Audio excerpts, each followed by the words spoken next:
बहू,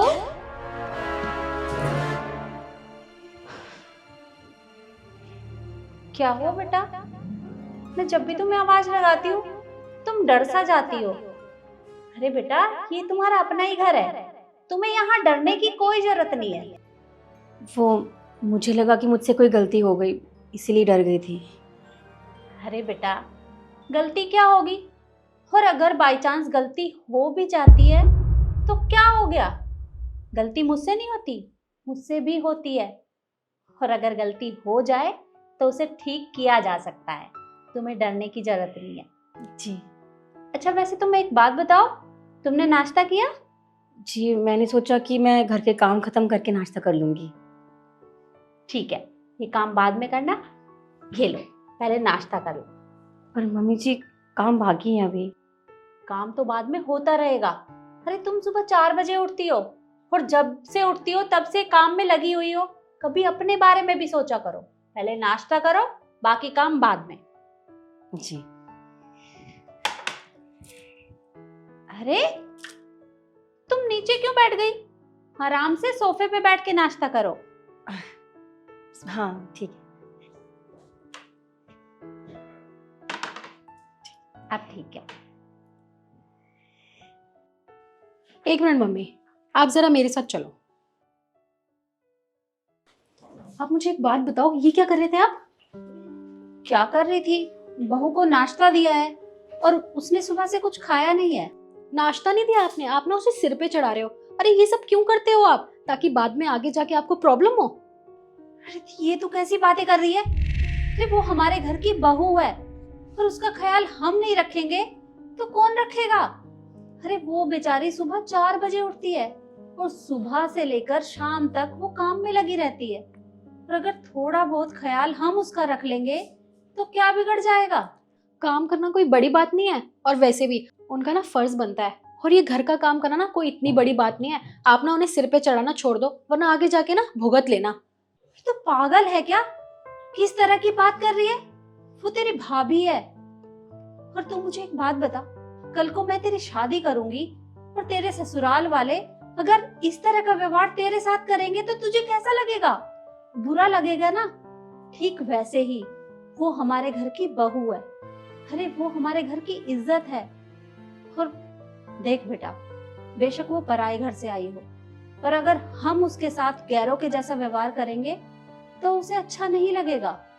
अरे उसका यहाँ मन भी नहीं लगेगा। देखो मम्मी, जो आपको करना ना वो करो, क्योंकि आपने करना आखिर वही है जो आपको ठीक लगता है। अब आगे जाके ना आप ही भुगत लेना।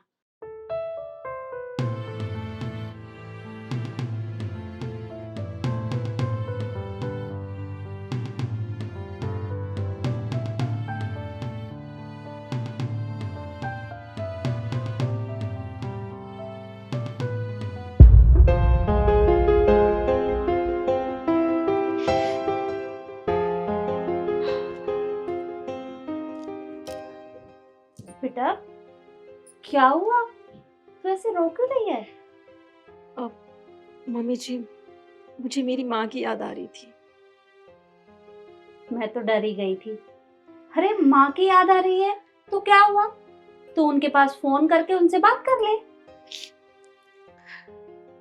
वो मेरी सगी माँ नहीं है, मेरी सौतेली माँ है। मेरी सगी माँ तो मुझे बचपन में ही छोड़ के चली गई। देख बेटा, ये सोतेला वोतेला कुछ नहीं होता। अरे माँ तो माँ होती है। तू उनके पास फोन करके बात करेगी तो तेरा मन हल्का हो जाएगा। फोन मिला और बात कर ले। नहीं मम्मी जी, मैं उनसे बात नहीं कर सकती। पर क्यों बेटा, तू उनसे बात क्यों नहीं कर सकती? क्योंकि उन्होंने तो शादी के बाद से मुझसे सारे रिश्ते तोड़ दिए और मुझे मुझे बहुत डर लगता है उनसे।